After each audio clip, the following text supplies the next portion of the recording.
Αυτός είναι ο Κώστας, ο Θεσσαλονικιός που τρέλανε στην κυριολεξία τους οπαδούς της heavy metal μουσικής σκηνής με την ταχύτητα και τη δύναμη στον τρόπο που παίζει την κιθάρα του.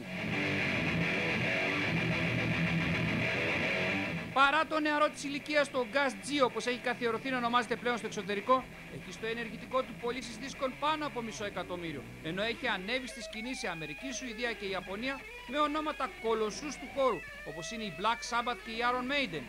Μέχρι και κιθάρα με την υπογραφή του κυκλοφόρησε στο εμπόριο. Δουλεύω συνέχεια με τη μουσική από μικρό παιδί, από 15-16 χρονών.